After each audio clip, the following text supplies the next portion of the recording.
She'd never seen him in any sort of coat. The temperature had dropped 20 degrees since last weekend. It was beige, with a belt he let dangle at the sides. "You off to climb Everest?" she said, feeling trapped in her seat at the table. She didn't go to great lengths primping before she saw him, but she did brush her hair and her teeth and change out of her old slippers with the stuffing bulging out. Until this moment, their encounters had been quite formal, with precise beginnings and ends. No sleepovers, no weekends away. Neither had ever dropped in on the other like this. Their children had never met. Their touching was tentative, nearly absent-minded, though her memory of it was acute, a confusing ache of pleasure and shame. No intercourse. Miraculously, they were in silent agreement about that. Her dog, Walt, nudged Tom's hand with the long bridge of his nose, but Tom didn't respond as he usually did. He just stood there in the doorway, his eyes flicking over her impatiently. He was going to break it off. It couldn't have been clearer to her. This was just the way he would do it, in person, in a parka, perhaps after a trip to the dump. He needn't bother. It was hardly anything to her. She had enjoyed his company, his lack of demands on her, but that couldn't have lasted much longer. "I'm sorry," he said, pointing to the sea of essays. "I know I'm interrupting." His hands were red from the cold. Let's just get it over with, she thought, anger and humiliation prickling her throat. Her mind felt calm, detached, but her heart had another engine altogether and thudded painfully. "I just had this... I was planning to... but it just made me so crazy, all the..." He walked the length of the kitchen, away from her, the bulky parka sleeves squealing as his arms flailed about.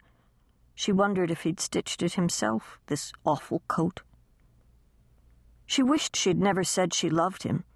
She was just being polite, returning the compliment late one evening.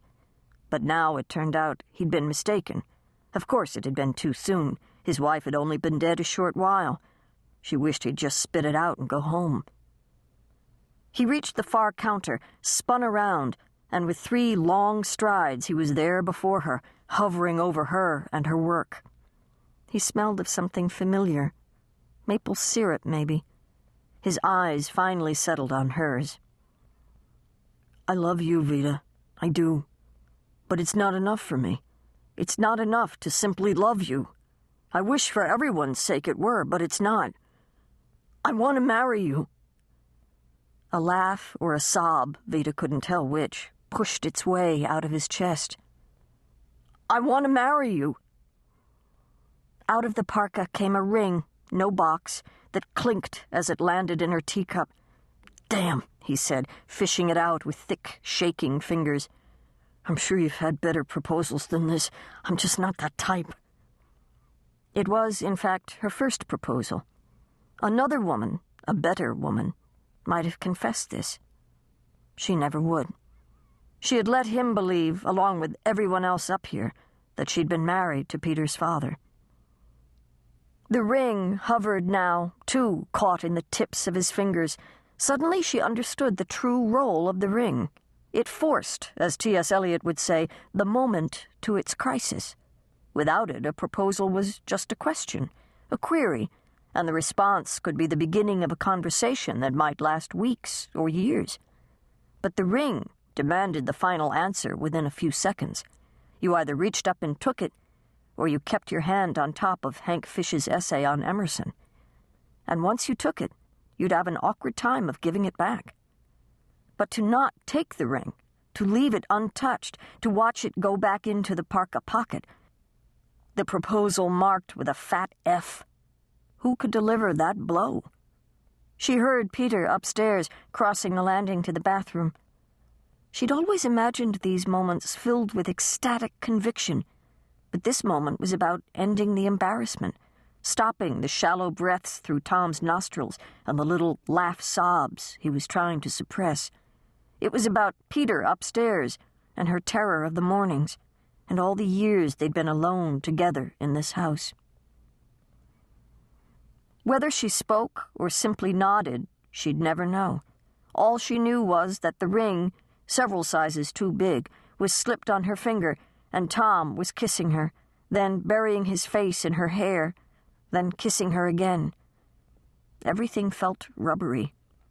She had the sense, despite his enthusiasm, that it wasn't really happening this way, that they were rehearsing, hypothesizing, and that the real moment would happen later, would happen differently.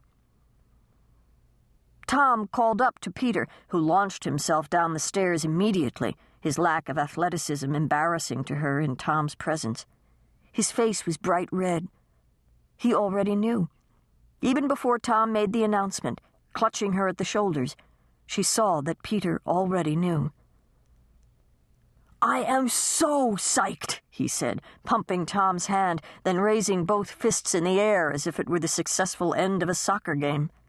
"Congrats, Mom," he said to her, and pecked her on the cheek. There was a bit of a bristle to his chin. "This has been a long time coming."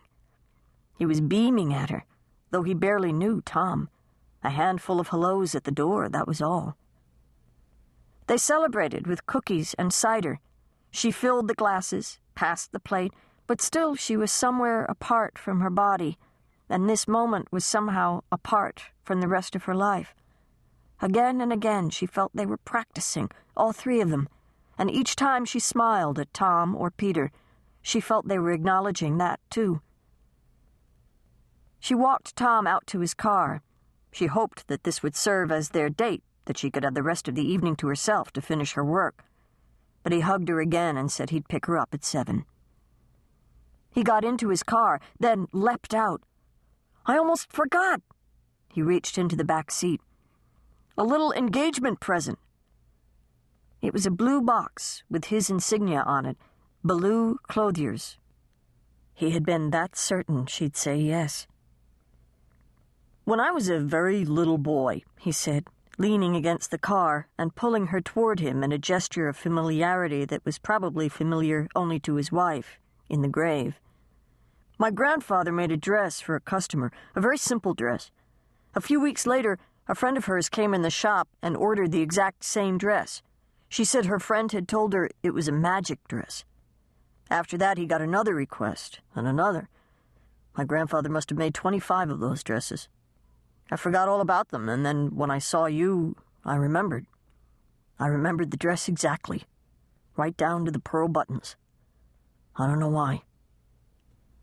She lifted off the top. It was yellow, a color she never wore.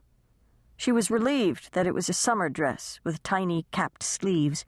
It would be at least 8 months before she'd be expected to wear it.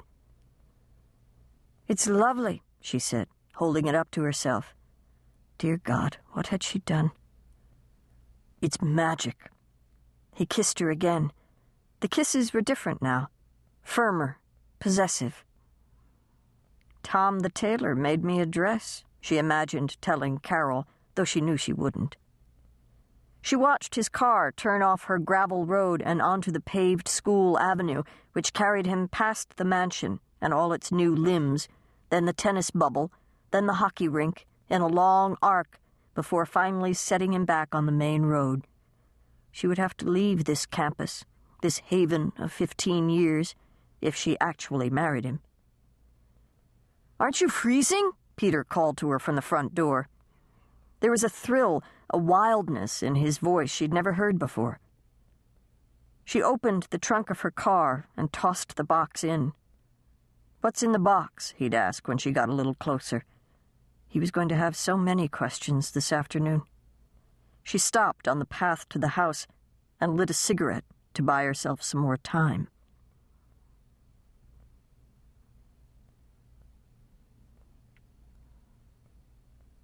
Chapter 2.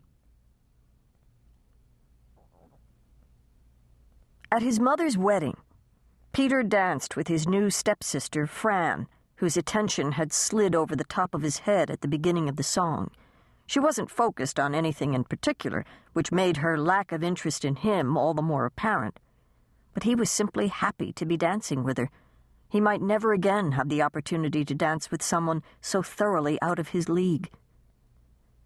This marriage was exactly what Peter had wanted, and now it was here, all around him, written on balloons tied to chairs.